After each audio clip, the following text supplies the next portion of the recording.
Good afternoon, it's 1 p.m. here in Kenya's capital, Nairobi, and this is The Ambassador. With me, your Ambassador Paul Madenge. This is where we debunk global diplomacy and geopolitics. To our first story, black smoke emitted from the Sistine Chapel in the Vatican on May 7, 2025, as the Papal Conclave's first ballot failed to produce new pope following the death of Pope Francis last month. The vote involved 133 cardinals from different parts of the world. About 45,000 people gathered at St. Peter's Square to await the announcement and witness the occasions, as Davis Karani now reports.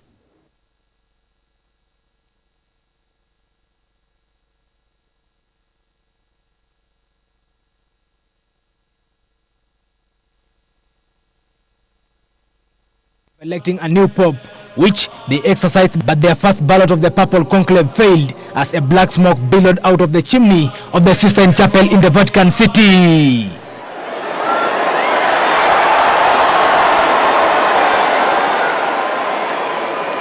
Smoke emanated from the chimney starting at around 9 p.m. local time in Rome, signaling an end of the first day of the conclave, as around 45,000 people gathered in St. Peter's Square to await the announcement, which was initially thought to come after 7 p.m. local time, according to the Vatican News. The conclave is assembled to elect a new leader of the Roman Catholic Church following the death of Pope Francis at the age of 88 years last month. Buona Pasqua.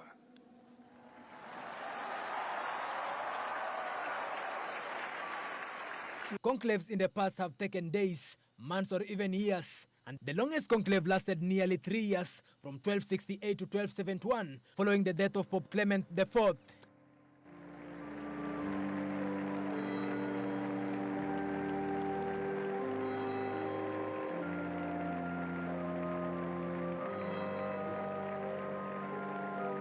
The two most recent conclaves took multiple ballots for Pope to receive votes from 2/3 of the cardinals present, which is necessary to secure the position. The cardinals have retreated back again before participating in another vote. How long will it take them to get a new pope?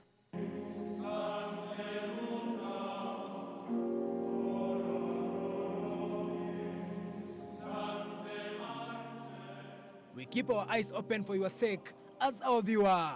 Davis Karani for GBS News. India has carried out airstrike on 9 targets of Pakistan and Pakistan-administered Kashmir, claiming it was fighting back for the last month's attack in Pahalgam that killed 26 tourists. In response, Pakistan shearing has hit villagers near the border town of Poonch in India-administered Kashmir, sending civilians to hospitals and forcing emergency services into action. Triza Chengo now reports.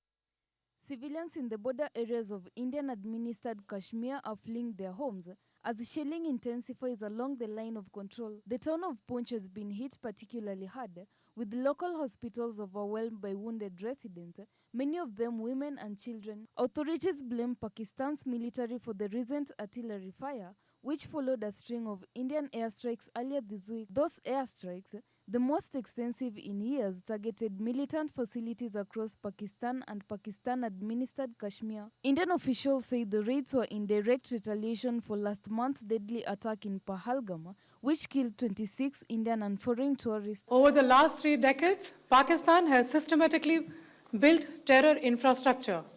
It is a complex web of recruitment and indoctrination centers. To give a reply for the attack on its soil, India used its right to respond. Our action was done with due deliberations and precisions. The Indian Prime Minister has cancelled a European diplomatic tour to focus on the unfolding crisis, as both nations, armed with nuclear weapons, accuse each other of aggression and harboring extremist groups. Fears are growing over wider conflict. Meanwhile, the border communities remain on edge, with civil defense teams conducting drills and emergency sirens now a regular feature of daily life. Triza Tiengo, GBS News.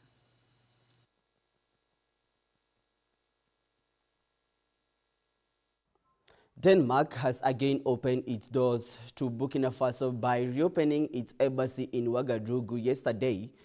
In August last year, Denmark closed the embassy in Burkina Faso after a failed coup attempt on President Ibrahim Traoré, who blamed the Western nations on the coup and seemed to lean towards the Eastern nation as the breaks away from the Western world influence in his country.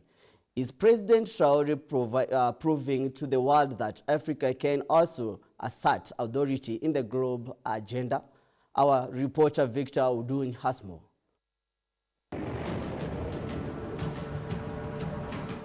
Denmark has now changed its stance on Burkina Faso by reopening its embassy in Ouagadougou yesterday.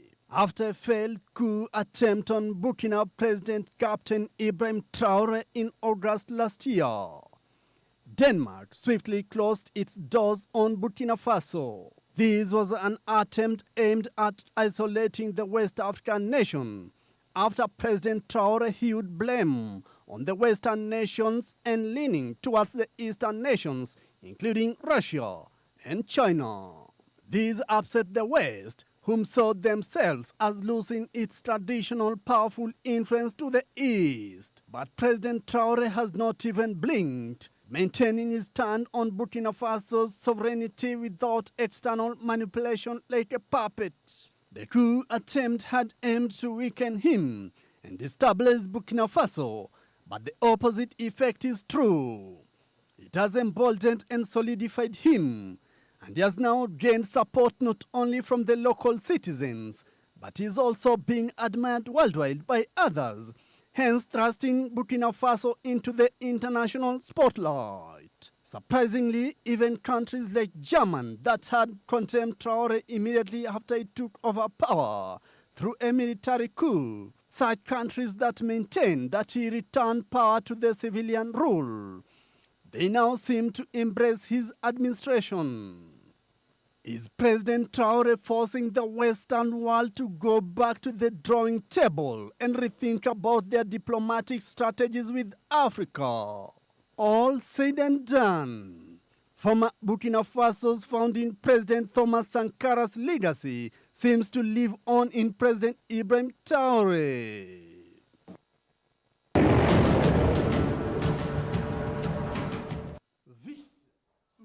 Thousands of Palestinians have evacuated the Nur Shams refugee camp in the northern West Bank after receiving demolition order from the Israeli military. This massive evacuation follows a series of Israeli military operations targeting several urban refugee camps, including Nur Shams, Tulkarem, and Jenin, which Israel says are aimed at dismantling militant infrastructure and improving military mobility in the area. Israeli authorities issued notice for the demolition of over 100 homes in Nur Shams and Tulkarem, prompting residents to hurriedly return to collect belongings before the destruction began. The United Nations and aid agency report that these operations have resulted in the largest forced displacement of Palestinians in the West Bank since 1977. With around 40,000 people evacuated from the three camps since January 2025, the Israeli military has stated that troops will remain in the emptied camps for up to a year to prevent the return of residents and to deter future militant activity. Many displaced families are now living in the temporary shelters, and access to the camps remain heavily restricted, leaving many uncertain about the fate of their homes and communities. What do they think they are to move us to caravans? This will never happen. Even if they build castles for us, we will not accept. Let them demolish half of the house and give me the other half. I would rather live in a room than in a castle outside the refugee camp. This camp is our life. The ambassador will take a short break. We will be right back with more as we debunk global diplomacy and geopolitics. Are you all happy to see me? Yes, I'm also very happy to see you. We're going to make, ta-da, a banana milk package.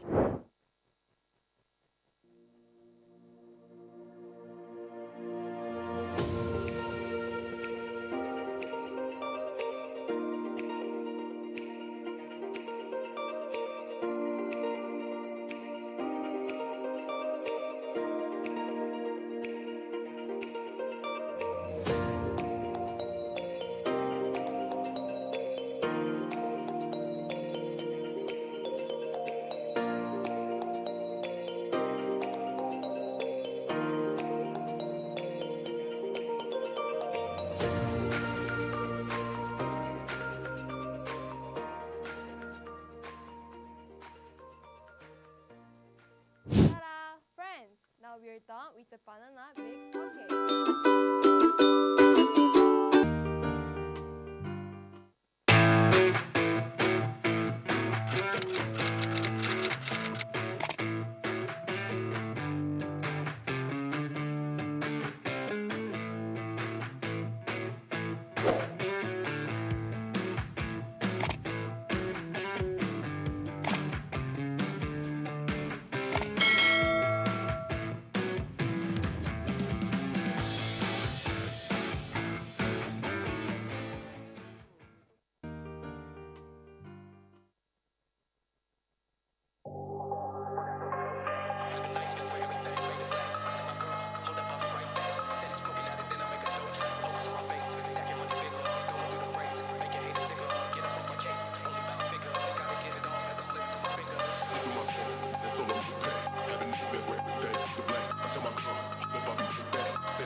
And for the topic of the day is self-awareness and sisterhood.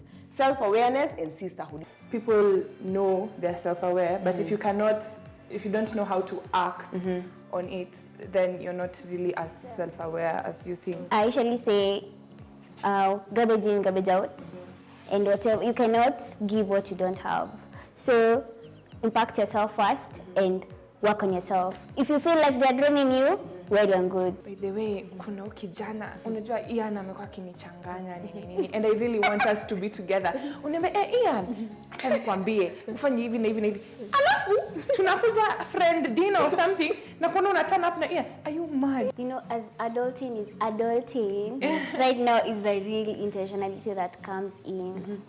But if you are self-aware as a person, you get to now be intentional with ask. Kama mmekuwa distant, you can reach out. Today's game is sing the artist song, right? Sing the artist song. Nyashinski! Aya basi, sing for us. Twende nalo. Uko sana, wote malaika Aibo, na mabawa aibo, ya, aibo. wote wanakita wewe mama ya.